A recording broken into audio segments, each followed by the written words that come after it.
I want to get into. Can we talk a little bit of real world application as well, though? Because Sure. RemScan has done. It's kind of been all over the world. Can you walk us through, some oil projects, mining? I know it's been in, like I think Kuwait and Indonesia. Can you walk us through some of the places where it's applicable, what it was doing at those specific locations? Absolutely. So at its heart, what we're doing is we're telling our customers, or the instrument is telling our customers, how much oil is in the contaminated soils. What they want to do with that information is make decisions on the ground about how to treat the soil. So for example, you have a spill, you don't necessarily know the full extent of it, so you need to do what's called delineation, which is basically working out where the spill is.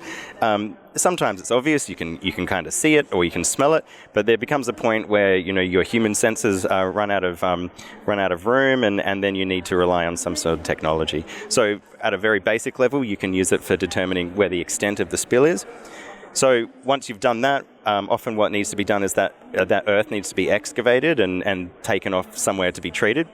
As you're excavating it, you want to be sure that you got all of the contaminated soil and you didn't leave some behind, so you can use the instrument to get that information. The alternative is to put soil in jars, send them to labs. The labs do the extractions and the measurements, and then if you're lucky, in a few days or maybe a few weeks, you get the result back. So you can really see how that would hold up processes on the ground. So we allow people to really shorten the time frames of their works because they've got the information where they need it. Once you've then removed all the soil, excavated it, you maybe put it on a pile. A really common way to remediate soil is what's called bioremediation, where you essentially use bacteria in the soil to digest the oil. It takes a long time, it's a slow process, but it needs to be monitored as well because the bacteria can die, they can run out of some of the nutrients they require, and that process can stall. So people who are doing bioremediation also need to monitor that process and track it as it's remediated over time. And again, the alternative is you're pulling jars of soil and you're sending them to labs and you're waiting for the turnaround. The other aspect of that's often mislooked is when you do have to put soils in jar and you do have to send it to the lab and you do have to pay for the lab expense, there's a downwards pressure on how many samples you actually take.